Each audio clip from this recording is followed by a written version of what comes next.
신명기 15장에서 계속해서 모세는 이제 이 율법을 다시 한 번 더 설명을 하면서 가나안 땅에 들어가서 살아가야 될 하나님의 백성들에게 어떻게 사는 것이 하나님의 백성다운 생활이고 또 복된 생활인가 그 얘기를 하고 있는데, 오늘 이제 신명기 15장에서는 면제년에 관한 규례를 말씀을 합니다.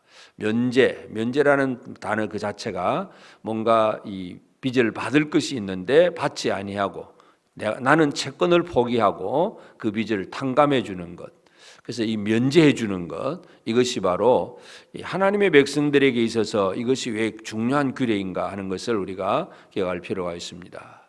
우리는 이 세상에서 강한 힘들이 있는데, 그래서 사람들은 지식을 쌓고 또 돈을 모으고 뭔가 권력을 잡고 그래서 강한 힘을 구해보려고 애를 많이 쓰긴 한데, 하나님의 백성들의 삶은 일단 이 세상의 어떤 물질적이고 또는 물리적인 그런 힘이 아니라 진정한 힘이 어디에서 오느냐, 형제와 함께 나누고 함께 가는 사랑의 힘, 이것이 가장 강력한 힘이라는 것을 우리에게 분명히 보여줍니다. 그래서 지금 이 면제년의 규례 7년마다 이제 7년째 되면 이제 종으로 팔려왔던 그 사람이 6년을 섬기고 7년째 되면 그를 내어 보내줘라. 이 빚을 전 사람들에게 빚을 탕감해주고 빚을 독촉하지 마라. 이런 얘기들. 결국은 이것은 2절 뒤에 보면 이는 여호와를 위하여 면제를 선포하였습니다. 형제를 위해서 하는 것 같은데 그것이 하나님 앞에서 뭔가 의미 있는 일이라는 것을 분명히 강조합니다.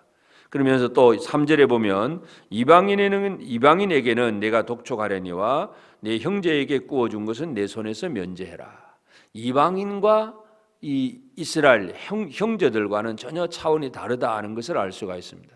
그만큼 이 하나님의 백성들 이스라엘 안에서는 그들이 진정으로 사랑을 나누어야 되고 그 사랑으로 서로 용서하고 또 채권이 있어도 그걸 또 포기할 줄도 알고 이 빚지고 아무것도 힘이 없는 자에게 힘이 되어주고 뭔가를 베풀어서 가난한 자가 얻게 만드는 것, 이것이 이스라엘의 강력한 힘이 될 것임을 모세가 이렇게 설교를 하고 있습니다. 그래서 특별히 이제 이 일을 계속하게 되면 그 다음에 이제 계속 강조하는 것이 뭐냐면, 그러면 하나님께서 복을 주실 것이다. 하나님께서 복을 주신다는 얘기입니다. 4절 5절 내가 만일 내 하나님 여호와의 말씀만 듣고 내가 오늘 내일에게 내리는 그 명령을 다 짓게 행하면 내 하나님 여호와께서 내게 기업으로 주신 땅에서 내가 반드시 복을 받으리니 너희 중에 가난한 자가 없으리라. 형제를 향해서 내가 채권을 포기하면 내가 손해입니다.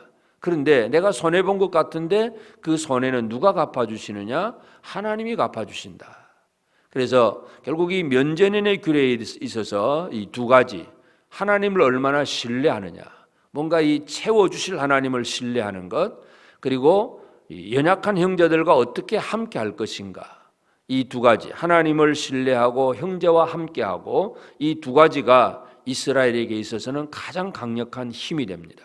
가나안 땅을 정복하는 것, 하나님의 능력으로 얼마든지 해나갈 수 있고 또 그 땅에서 진정으로 복을 받아야 되는데 그 복을 받는 삶은 바로 하나님을 얼마나 신뢰하며 하나님을 의지하느냐, 형제를 얼마나 돌보며 사랑하느냐, 바로 이 두 가지 문제에 달려있다는 것을 알 수가 있습니다. 그래서 하여튼 이 사람들인지라, 그래서 지금 모세가 이런 율례를 쭉 주면서 이 형제들에게 너무 마음을 이제 완악하게 하지 마라. 또 악한 생각을 품지 마라. 그리고 뭔가 이 구하는 자가 있으면 반드시 구워줘라. 그런 얘기들. 그러면서 또 동족 히브리 남자나 히브리 여자가 팔려서 6해 동안 6년 동안 섬겼으면 7년째는 반드시 놓아줘라. 그냥 놓아줄 것이 아니라 이 6년 동안 그냥 이 섬겼기 때문에 이 6년 동안 섬기는 것은 그냥 품꾼은 뭐 쉽게 말해서 일당 노동자처럼 아침에 출근했다가 돈 받고 일하고 또 그렇게 가는 거지만 이 종들은 24시간 일하는 사람들입니다. 그러니까 6년 동안 이런 것은 그 18절에 보면 6해 동안에 품꾼의 싹새 배나 받을 만큼 너를 섬겼다. 이 종은 그만큼 24시간 일하는 사람이기 때문에 그만큼 일을 많이 했기 때문에 그 6년이 지나고 7년째 되면 반드시 놓아주되 그냥 빈손으로 가게 말고 많은 것을 채워서 줘라. 결국 이 얘기들이 결국은 이 하나님의 백성들은 그 동족들 간에 진정으로 이 채권도 포기해가면서 연약한 자를 도와주고 사랑하고 함께하는 그런 사명을 감당해야 된다는 것이고, 그것이 하나님 앞에 복을 받는 것이고 모든 대적에 대해서는 오히려 강력한 힘을 가지는 그런 모습이 됩니다. 결국은 우리가 이 세상의 세계 역사 속에서도 전쟁을 할 때 보면 뭔가 강하고 힘이 있다고 하더라도 속에서 내분이 일어나고 속에서 서로 그저 이게 뭔가 싸우고 다투면 외부의 적은 쉽게 쳐들어올 수 있습니다. 그러니까 속에서 사랑으로 똘똘 뭉쳐 있으면 밖에서 외부의 적은 쉽게 쳐들어올 수가 없습니다. 영적 전쟁에 있어서도 성도들이 서로 사랑으로 하나 되어 있으면 사탄은 쉽게 접근할 수 없고 틈탈 수가 없습니다. 근데 성도들끼리도 서로 불평하고 원망하고 시기하고 그런 관계가 되었다면 사탄은 마음껏 성도들을 유린하게 됩니다. 그래서 이 모세가 지금 가나안 땅에 들어가야 될 그 백성들에게 이 면제년의 규례를 이렇게 설명하는 것은 이것이 이스라엘의 힘이다 하는 것을 분명히 보여줍니다. 사람이 뭔가 많은 것을 만들어내어서 복을 받는 것이 아니라 하나님께서 주시는 것을 받아야 되는데, 하나님이 주시는 것은 바로 형제를 향한 그 베풀고 나누고 연약한 형제들을 세워주고 섬기는 그 일들을 통해서 하나님 주시는 은혜를 누릴 수 있다는 그 원리를 설명하고 있습니다. 그래서 오늘 이 아침에 우리는 신명기 15장의 이 내용은 물론 우리가 율법적으로 우리가 이 면제년의 규례를 문자적으로 지금 우리가 지키고 있는 건 아니지만 두 가지 그 율법의 그 정신, 하나님을 얼마나 신뢰하는가, 내가 열심히 노력해서 얻는다는 개념이 아니라 물론 열심히 노력도 해야 되지만 모든 것은 하나님이 복을 주셔야 이루어진다는 것, 하나님을 절대로 신뢰하는 생활, 이것과 함께 또 연약한 형제를 얼마나 참 잘 돌아보고 또 그렇게 내가 채권이 있고 받을 것도 있지만 내 권리를 포기하면서 나누면서 함께 갈 수 있는가, 형제와 함께 갈 수 있는 생활, 이 두 가지가 우리의 삶에서는 그대로 적용되어야 될 그런 부분이기도 합니다. 그래서 오늘도 우리가 이 세상 속에 살아가면서 참 믿음의 형제들과 더불어서 같이 살아나가는 것, 그래서 하나님을 절대적으로 신뢰하면서 믿음의 형제들, 특별히 연약한 형제들을 돌아보면서 이 성도들이 서로 하나 되어 나가게 될 때에 교회가 사랑으로 똘똘 뭉쳐 있으면 사탄이 결코 건드릴 수가 없습니다. 이것이 진정한 힘이고 능력입니다. 그래서 오늘 이 아침 우리가 함께 기도해야 될 제목이 이것입니다.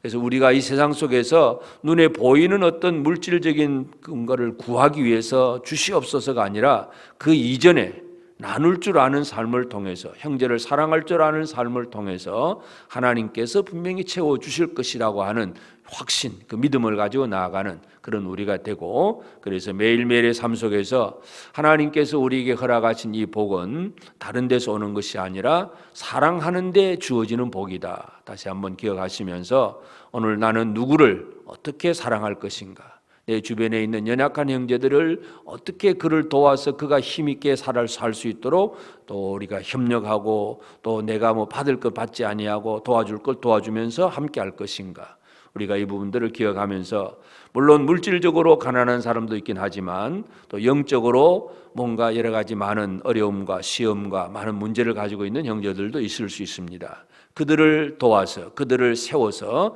그들이 또 힘을 얻어서 나아갈 수 있도록 기도해주고 함께해주고 위로하고 격려하는 그런 사명들을 감당하면서 우리 교회가 든든한 사랑으로 똘똘 뭉쳐진 이런 교회가 되어서 모든 대적들이 감히 엿볼 수 없는 그런 힘 있는 교회로 세워져가는 우리 모든 성도들 꼭 되어지기를 바랍니다. 기도하십시다. 하나님 아버지, 귀하신 은혜를 감사합니다.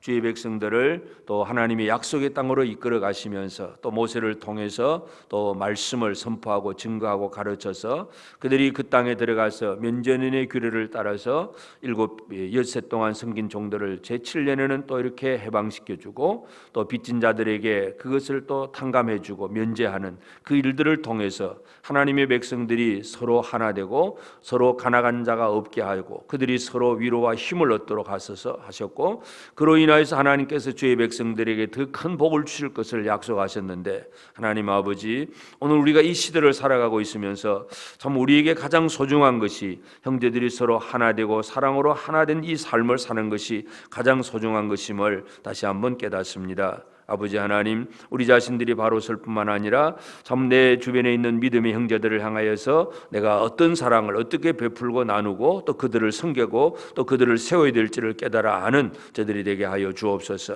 아버지 하나님, 물질적으로도 연약한 이들이 있지만 또 영적으로도 많은 또 염려와 근심과 문제를 가지고 힘들어하고 시험에 빠진 자들도 있사옵고 질병 속에서 힘들어한 이들도 있사옵고 여러 가지 연약한 형제들이 있사오니 그 형제들을 위하여서 내가 무엇을 해야 될지를 깨달아 아는 저들의 삶이 되게 하시고 그를 위하여서 희생하고 헌신하는 것이 하나님께로부터 오히려 복을 받는 것임을 저들이 믿고 나아갈 수 있도록 우리에게 믿음을 더하여 주옵소서. 하나님 아버지 오늘도 새날 주심을 감사합니다. 하루하루 믿음으로 살고 사랑하는 성도들이 가정에서나 직장에서나 모든 곳에서 오직 하나님의 거룩한 뜻을 이루어 나갈 수 있도록 도와주옵소서. 무엇보다 우리 주님께서 약속하신 보혜사 성령을 보내주시겠다고 약속하셨고 제자들이 그 성령을 충만함을 기다리고 또 보혜사 성령으로 말미암아 그 주의 사역을 감당한 것처럼 사랑하는 우리 모든 성도들이 이 세상 속에서 주의 성령의 충만함을 힘입기를 원합니다. 성령의 인도하심과 성령의 이끄심을 따라서 나갈 바를 알게 하시고 성령의 능력으로 행할 바를 행하게 하셔서 주의 사명을 잘 감당하는 하나님의 백성들이 다 되도록 도와주시옵소서. 오늘도 이 아침 깨어서 기도하는 성도들을 기억하시고 우리가 이 땅 위에서 거룩한 백성으로서 하나님의 이 거룩한 하나님의 뜻을 이루는 일꾼으로서 세상 속에서 하나님의 뜻을 펼쳐갈 수 있는 우리 모든 성도들의 삶이 되도록 도와주옵소서. 우리 성도들이 직장에서나 또는 우리 자녀들 학교에서 주변에 믿지 않는 모든 불신의 이웃들과의 관계 속에서 오직 하나님의 거룩함을 드러내며 살아가는 복된 우리 모든 성도들 되도록 함께하여 주시옵소서. 감사하옵고 예수님의 이름으로 기도드리옵나이다. 아멘. 하늘에 계신 우리 아버지, 아버지의 이름을 거룩하게 하시며 아버지의 나라가 오게 하시며 아버지의 뜻이 하늘에서와 같이 땅에서도 이루어지게 하소서. 오늘 우리에게 일용할 양식을 주시고 우리가 우리에게 잘못한 사람을 용서하여 준 것 같이 우리 죄를 용서하여 주시고 우리를 시험에 빠지지 않게 하시고 악에서 구하소서. 나라와 권세와 영광이 영원히 아버지의 것입니다. 아멘.